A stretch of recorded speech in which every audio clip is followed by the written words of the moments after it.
So, can you tell me a little bit about the Revel Ridge project? Because this is there's been activity on this site a lot over the years, hasn't there? Certainly, downstream from where we're at, the original showings that attracted people to the area were placer gold, Mm. 1865, so quite a ways back. Upstream, about 10 kilometers in that river basin is where they discovered the showings we're working on now, and they did some original work at the turn of the century. Little bit of underground, a little bit of surface, and right away they ran into some metallurgical difficulties, but it is a large gold-bearing polymetallic zone running for a couple of kilometers. It's fairly good grade, and that's our focus: exploration and metallurgical work to extract the gold and lead, zinc, and silver from that is what we're focused on now. That all that work took place over a period of over 100 years. 100 years? Yep. Oh, So we are the fortunate recipients of most of that data and can build on that. I mean, just fantastic, amazing guys were going up and down there on trails, horseback up until the 60s when they finally got a cat road in there. Underground work by hand with hand steels and hammers, packing in all that equipment they needed for that, air compressors, anything they needed. Um, all the camping supplies, they had to stay there. Didn't matter what time of the year it was. A lot of exploration work, all done by hand, not a lot of mechanical equipment or certainly no helicopters or anything. So this is horseback in a good day. in a good day, yeah. A different type of toughness 100 years ago, I would say. Yeah, but the interesting thing about that time, even 60 or 70 years ago, is that nobody else was going a lot faster than you were. So, Mm, when you were on your horse, the helicopter wasn't flying over your head. right, yeah. No one was beating you to it. You were you were the fastest snail there. Yeah, yeah, that's for sure. That data, that you said you have access to, how far back does that go? How does it actually work when you have a site or an area that has 100 years of exploration involved in it? Is that all documented still and accessible? Probably not all, but a lot of it is. You'll find old government annual reports going back to the 1860s, and in there will be sketch maps done by the resident surveyor or the geologist or whoever happened to visit the area or visit the actual prospect itself.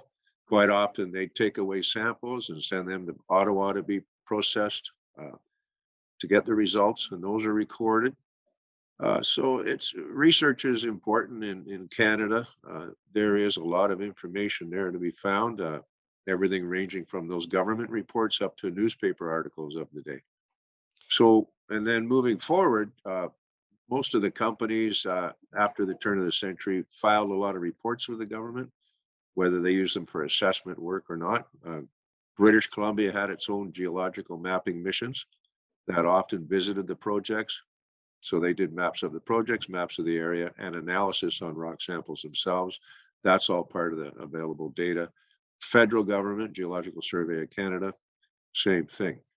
So, in an area like this was relatively well mineralized for about a 150 kilometer circle north of the highway, and it got a lot of interest on the part of government workers and individual prospectors and junior mining companies, major mining companies. There was some discoveries in the area, more particularly at Gold Stream area. Noranda put a mine into production there in the early 80s, copper zinc. That attracted a lot of attention when that was first discovered in the mid 70s.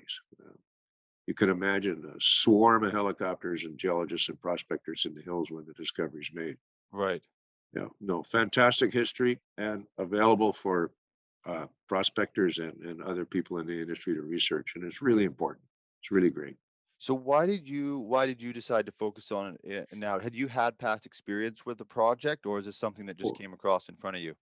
yeah, well, that actual original Noranda discovery, I appeared there with Mark Rebliati on a mission. We were up there to examine some claims that had been staked for the company we work for called Consolidated Goldfields.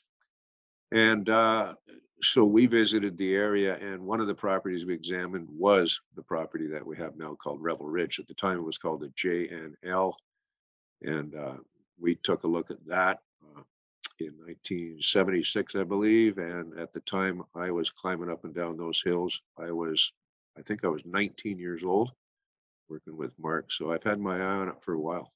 Oh wow. What so why the refocus on it at this stage?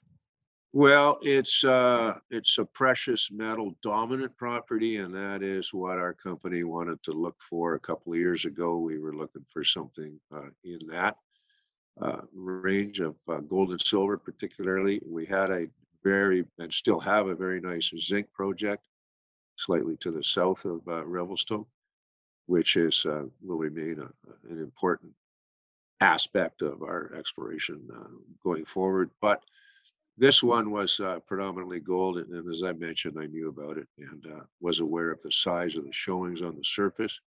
And you know, the potential blue sky here is large, and that's one reason. That's probably the main reason why we're here.